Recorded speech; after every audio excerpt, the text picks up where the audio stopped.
I was chatting with a good friend the other night, and she was staring at a blank wall in her dining room, wondering if she should finally invest in a real wine cooler or just keep stuffing bottles into a cheap countertop fridge that hummed louder than a dishwasher.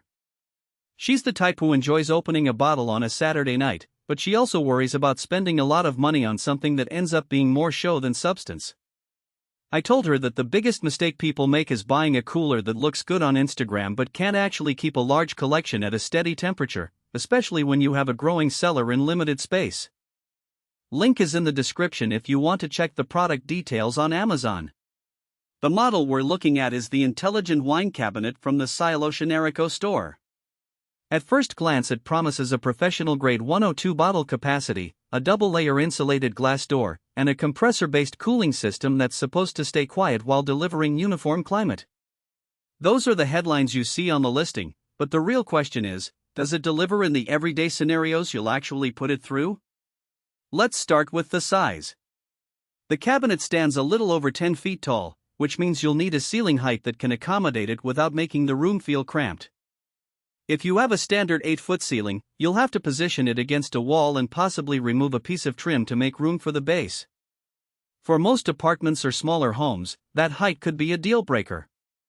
On the other hand, if you have a dedicated bar area, a kitchen with a high ceiling, or a wine-focused dining room, the vertical design actually works in your favor because it frees up floor space for a bar cart or a small table.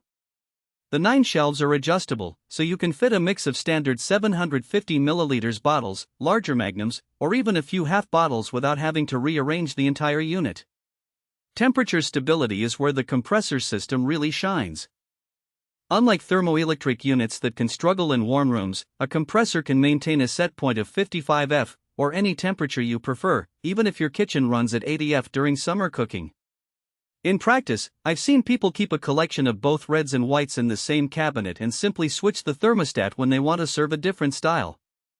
The uniform airflow, thanks to the internal fan design, prevents hotspots that can happen in cheaper models where the top of the cabinet is warmer than the bottom. For a serious collector who wants each bottle to age in the same conditions, that consistency is worth the extra kilowatts the compressor draws.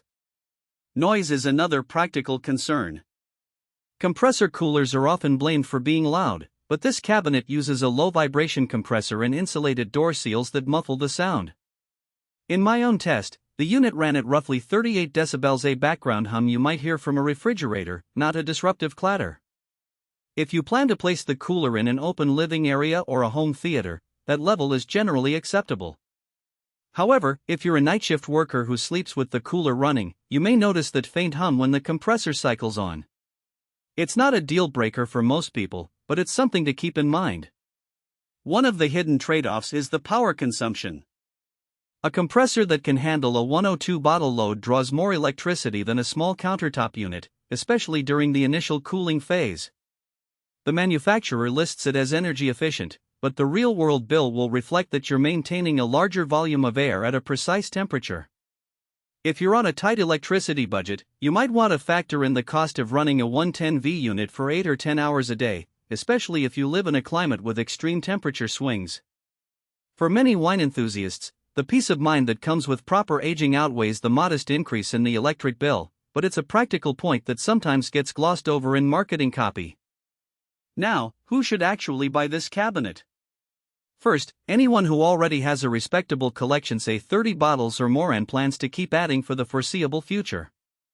The 102 bottle capacity means you won't be forced to downsize or constantly juggle inventory. It also suits people who host regular dinner parties and want a sleek, professional-looking display that doubles as a functional cooler. The black wood finish adds a touch of elegance that blends well with both modern and traditional decor, so it can act as a focal point in a dining room or a subtle backdrop in a home bar.